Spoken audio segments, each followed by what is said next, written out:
Isn't he cute? I hadn't seen that yet. He so wishes he could have been here this year, but the Great Northwest called him on tour, so he gets to come home on Sunday, but he is just the cutest thing, so I'm glad I got to see him this morning. It's such an honor to be here. It just blew me away driving into the parking lot yesterday when I came. I started thinking, the world wants us to think that we're so divided and we're so different. But when I pulled into the parking lot, I thought every one of these cars is here for the same exact reason. We all look different. We all have different opinions. But what a picture of pushing back the darkness. We're all on the same side of taking care of vulnerable children and families. So I applaud you all.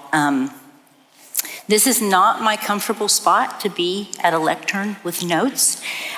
So you're going to have to bear with me because I am going to be reading. But I am honored to be with you today. It seems like yesterday and a lifetime ago, all at the same time, when Stephen and I gathered with friends and ministry partners, like he said, at the first CAFO summits.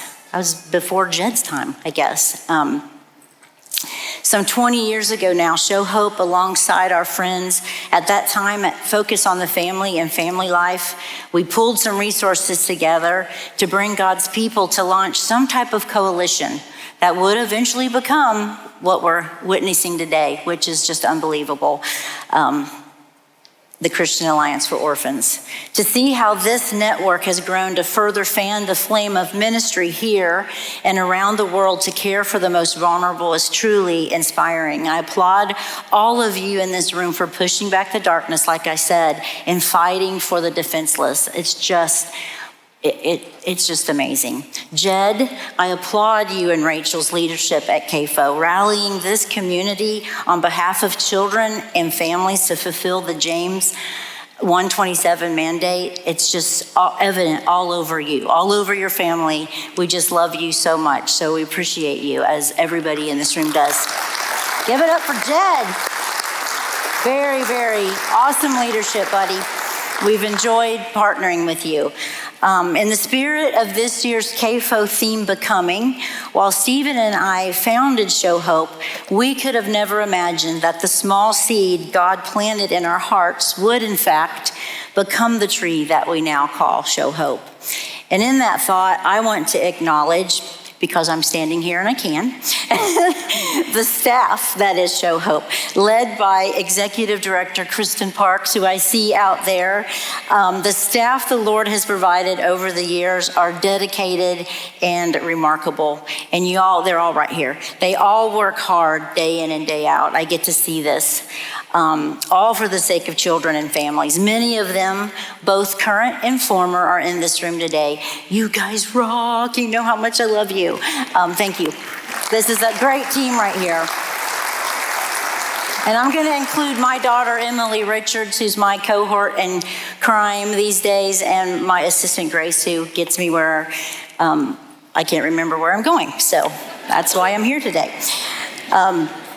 As I begin to think about what I wanted to share with you this morning, the words from the opening chapter of John's Gospel came to mind. But to all who received him, who believe in his name, he gave the power to become children of God. I became a child of God and joined Jesus on this journey at a young age. At my earliest memories are that of my grandfather, preaching, teaching, and singing the eternal truths I've come to hold so dear. Even in my days as a youth, I appreciated God's gift of salvation and was humbled by his faithfulness to save me. To the small town Mary Beth, God revealed himself as strong, and I felt safe within his care, the power to become. Eventually, that small town Mary Beth left her predictable life in, I'm gonna say it, I'm from Springfield, Ohio. Oh yeah, okay, go ahead. Y'all now know where Springfield, Ohio is, that's for sure. Oh my gosh. And soon there, I didn't think I was gonna do that, but it's kind of the elephant in the room. Or should I say cat and dog? No, okay, I shouldn't say. Sorry. I think I should leave now. No, okay. I'll back up, I digress. Eventually, that small town Mary Beth left her predictable life in Springfield, Ohio. And soon thereafter, I met Steve, a mullet-wearing, I wish I had a visual, guitar-playing singer-songwriter from Paducah, Kentucky. And as my early adulthood began, I found myself unable to imagine my future without him. I was in love with an artist, a predictable life. I'll let you guys guess. Nevertheless, here we are nearly 40 years later, this October. Oh man, I was 10 when I married him. Yeah, but I wasn't that much older. Okay, nevertheless, here we are nearly 40 years later, and soon after marrying, we moved to Nashville. Grew our family with the arrival of Emily, Caleb, and Will Franklin, and what I then affectionately referred to as Steve's habit, playing his guitar and singing. It became his full-time career in ministry. To that predictable Mary Beth, I felt free to create, to laugh, to enjoy my young children. It's the power to become. In the spring of 1997, my daughter and I took a trip to Haiti. If you're familiar with the story, you know that it was there. Emily had her heart broken by the reality of children living without a family. And returning home, she launched what we like to call her prayer and petition campaign with the strategic goal of expanding the Chapman family through adoption. At the time, Stephen and I were content. We were supporting dear friends around us who were pursuing foster care and adoption.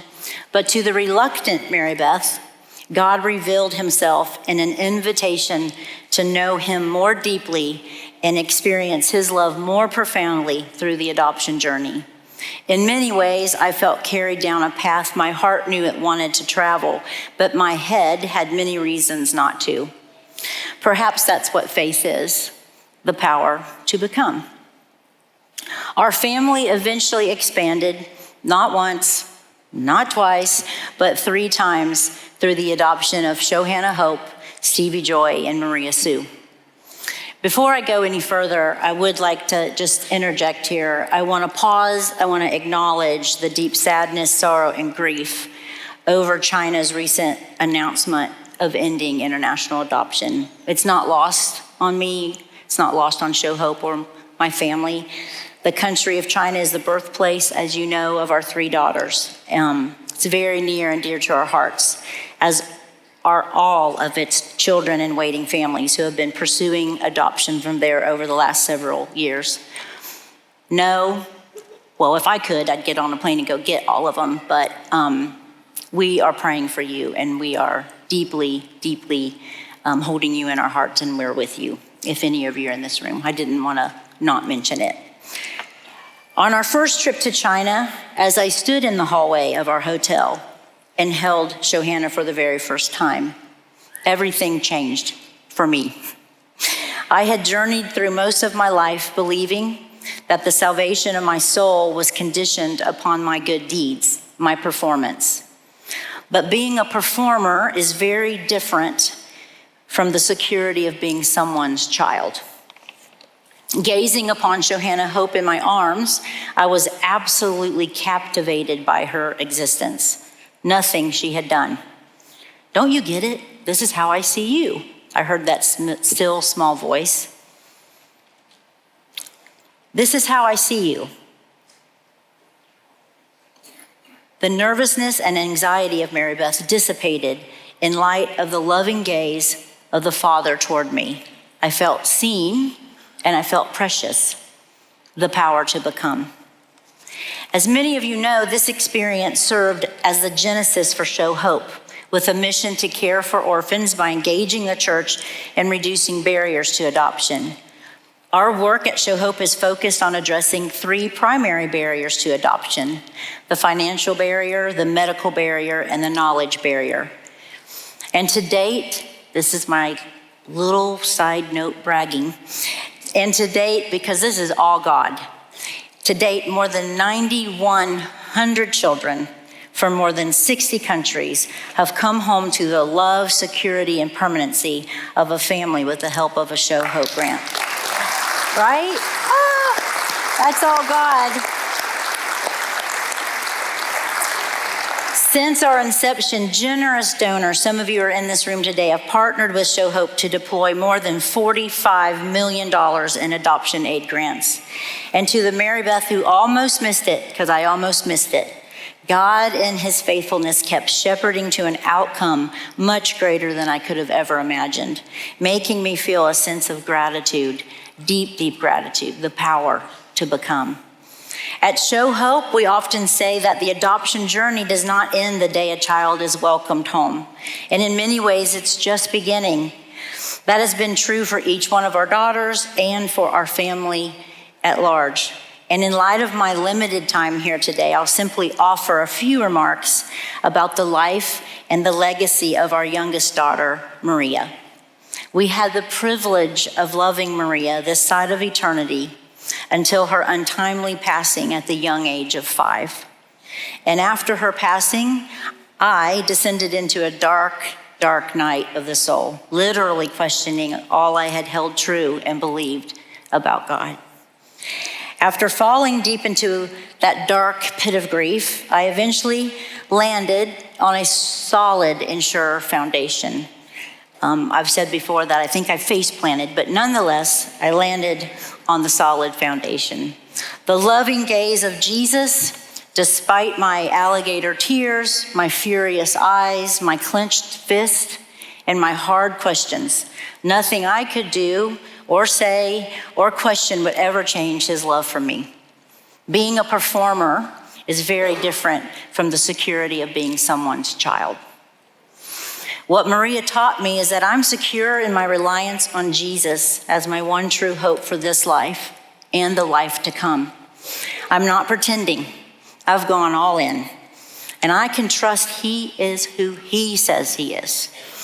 To the angry, bereaved, and confused mama who carried her daughter as far as God would allow, God gives me permission to say how I truly feel. And that is what gives me a sense of value and security.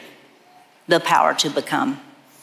The older I get, the more convinced I am that the power to become lies within the loving gaze of the Father towards his children. It might feel elementary, but oh so often our adult selves tend to skip over the very basics. So do me a favor.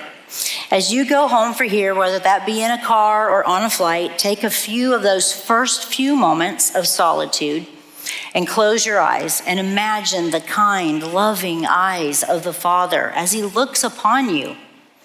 From this posture and understanding your preciousness, may you become more like Jesus in your service to God, your family, your community, and to the world. Today, humanity is so desperate for a church that knows her identity as a precious and deeply loved child of God. And so, I encourage you to walk confidently in his love for you.